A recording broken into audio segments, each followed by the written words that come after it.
салом арз мекунам донишҷӯёни азиз. имруз дарси ҳафтуми худро шурӯъ мекунем. калимаҳои зеринро дар бораашон маълумот хоҳам дод, чӣ гуна истифода бурда мешаванд.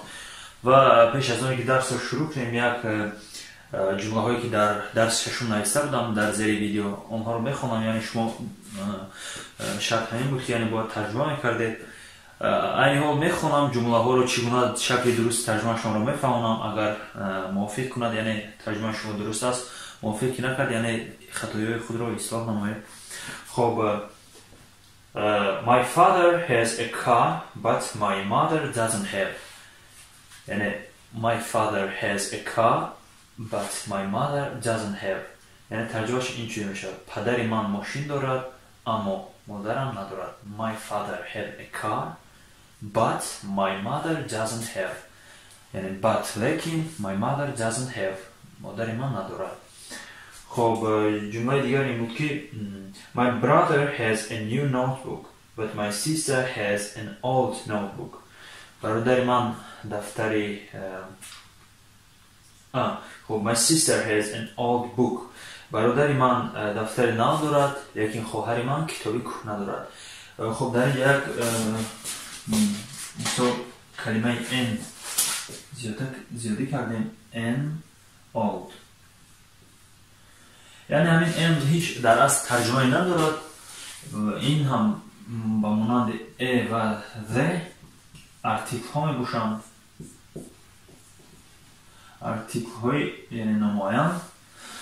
خب ولی این در کدام حالت می بود؟ در حالتی که یعنی سرشوی کلمه با حرفای یعنی با هجاهای کشیده، با حرفای صداناک، یعنی آ مثال وقتی شما سب گفته باشید، سب با زبان انگلیسی apple، the apple نمیگن، apple نمیگن، بلکه n. یعنی برای اون که مقصد روش جمله پیوست شود، مثال an old این مقصد نامفید و ناقلای استفاده برده میشود، یعنی تلفظ کرده میشود. برای همین ارتیکل n رو استفاده میبریم در کدام کلمه هایی که سرشویشان حرفهای آ و دیگر صداناک ها میباشند. مثال an old، an apple و با مانند دیگر در درس‌های بعد هم خواهد آمد چنین مثال‌ها. یعنی ترجمه‌اش این که my brother had my brother has a new notebook. برادر من دفتری نو دارد ولی خواهرم کتابی کهنه دارد. But my sister has an old book.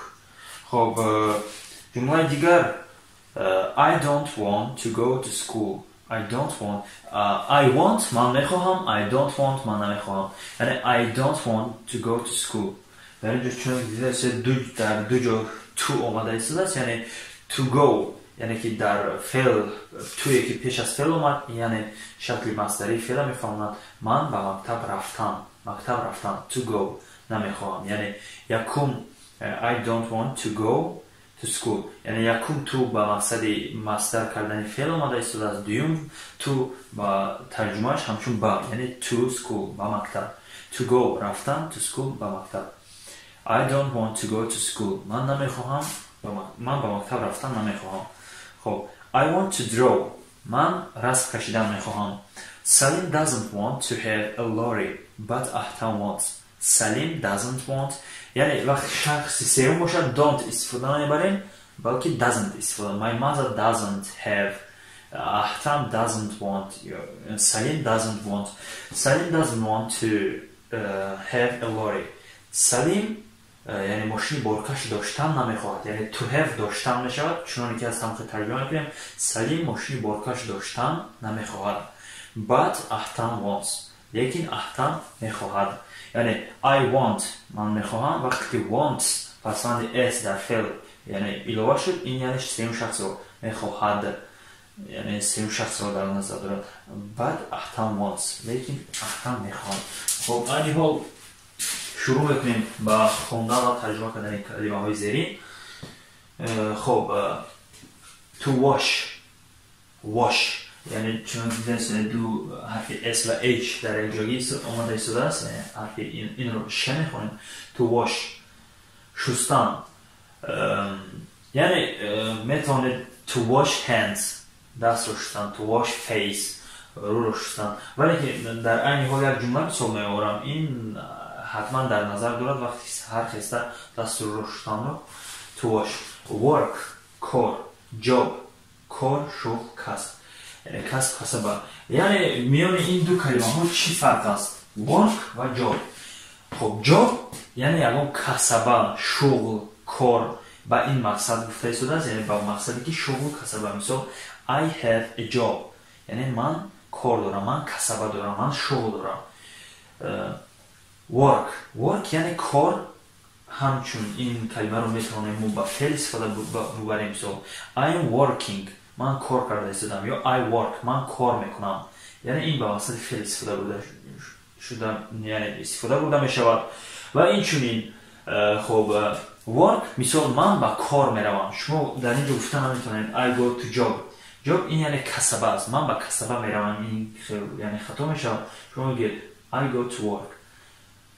I go to work яъне ман ба кор меравам. ҳамчунин ман ба коркуниам меравам, яъне тарҷума мешавад. To have a breakfast, яъне дар ин ҷо калимаи асосии breakfast аст, яъне субҳона, наҳори, яъне хуроки наҳори хӯрдан. лекин ҳамин се, яъне субҳона, абед ва хуроки нисфирузи ва хуроки шом бо калимаи пайваст кардан, яъне to have истифода бурда мешавад. To have a breakfast, наҳори кардан, яъне инҷода have, to have ба мақсади кардан меояд. мисол наҳори кардан. мисол I go to have a breakfast, ман наҳори кардан меравам. dinner, яъне dinner нависта шудааст. dinner яъне реро дар офи паст истифода мебарем. dinner. хуроки нисфирузи, яъне ба истилоҳ бигем абед, яъне хуроки ки дар нисфирузи истифода мекунем, dinner истифода бурда мешавад. supper хуроки шом, яъне ба истилоҳ ба забони русӣ бигем ужин. then яъне чун ки дида истодааст ҳарфи t ва h дар якҷоягӣ омада истодааст ҳарфи z нуки забони, яъне the. then баъд. to go sleep хоб рафтан. after баъдан, баъди, яъне инҷа фарқ миёни then ва after. хоб then ҳам баъд мешавад, after ҳам яъне ҳамчун баъд. лекин after дар кадом ҳолат? мисол after dinner яъне баъди абед. then мисол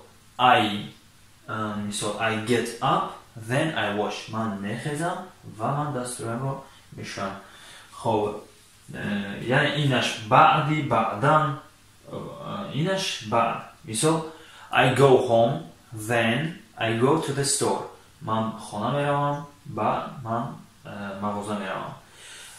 дар ҳамин ҷа истифода мебарем. after school I go home, баъди яъне баъди мактаб ман ба хона меравам. go home хона рафтан. I go home, ман ба хона меравам. you go home.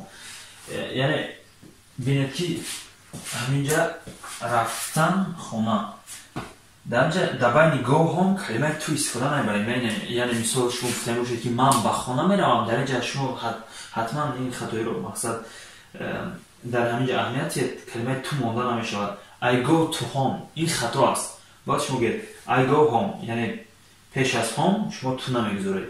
I go home, you go home, she goes home, he goes home. хоб як калимаи дигар фаромӯш кардам, нависам to get up.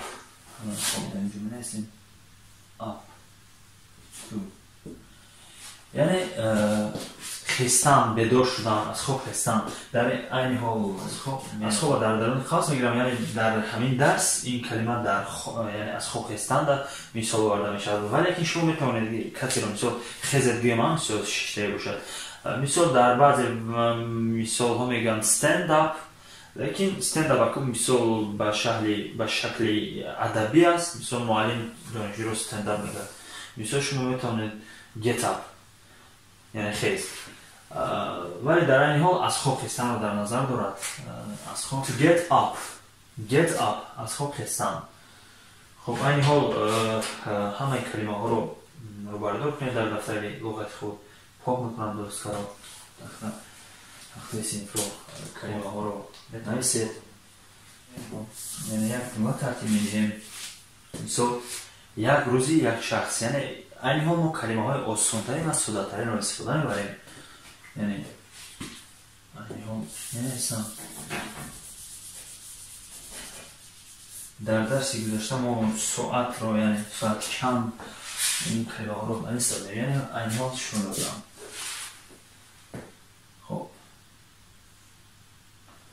خب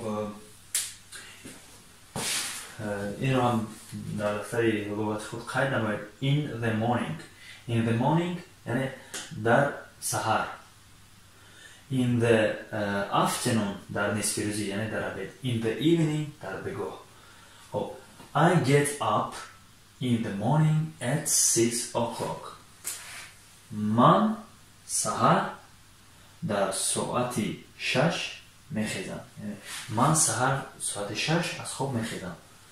یعنی هم مثال همچنین شما گفتم شما شاید ساعت 5 خیزید یا ساعت 8 خیزید شما میگوید I get up in the morning at 7 یا که at 5 o'clock.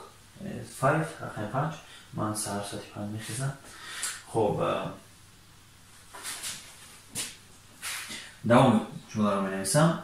یعنی دوام جمله کلمه to wash استفاده میبرم و breakfast یعنی خوراک نهاری. I get up in the morning at 6 o'clock. سحر من ساعت 6 از خواب میخیزم. یعنی شما همچنین شرط نیست که شما من در سحر ساعت 6 از خواب میخیزم.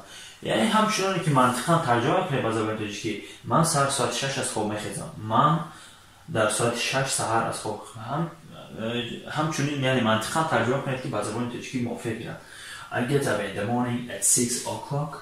خب I wash then I have a breakfast. یعنی پیش then حتما ویرگول مونده شاید در زبان انگلیسی. I wash then I have a breakfast.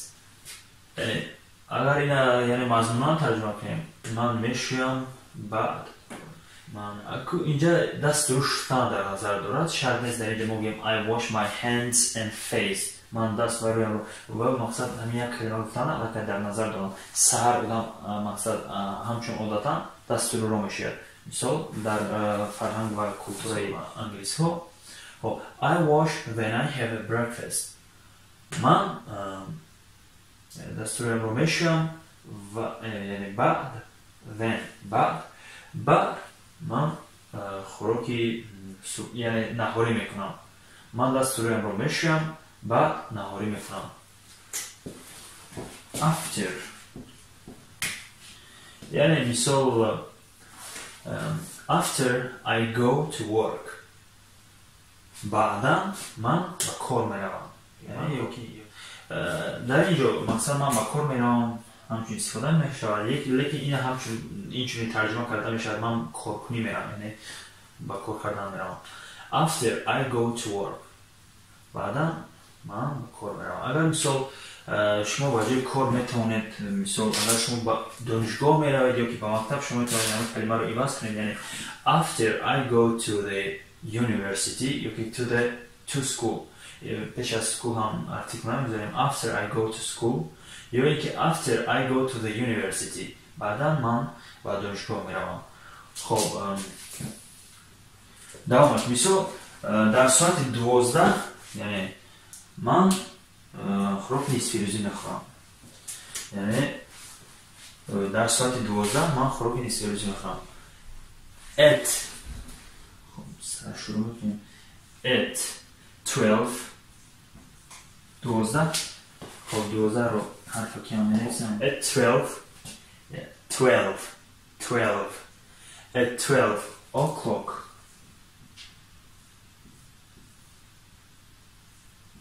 At 12 o'clock I have یعنی در ساعت 12 من عبید میکنم. خب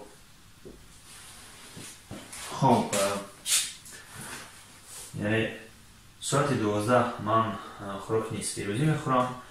بعد در ساعت 5 من به خونه میروم. خب I go home. Then at 5 o'clock I go home. و بعد ساعت 5 من به خونه میروم. خب مثال با go sleep مثال میگیرم. اینجا ما مقصد داره، یعنی این حال یعنی словарный запас میگم، ذخیره لغوی ما این حال در این درس کم است، برای همین من مثال‌های عادی آورده ایستادم.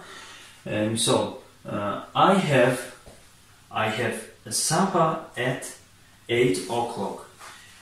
خب من خوراک شام، من ساعت 8 خوراک شام میخورم. Then I go sleep. وقتی که مثال I گفته تو لازم نیست، این تو برای من که فعل رو یعنی چی گفته خواب رفتن، پورا ترجمه خواب رفتن to go sleep میشود. دیگه وقتی که من خواب برم I go sleep. مثال then خب I go home. I go sleep at 9 o'clock. من ساعت 9 خواب برم.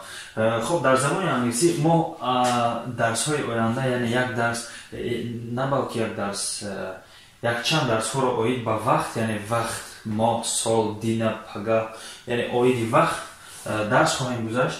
یعنی در زبان انگلیسی یعنی مثال ما ساعت 9 میگیم 9 بگاه با مثال نوشتن PM و AM مقصد فرق کنم. PM سحر میگم وقتی بگاه باشد AM مثال 9 نقطه AM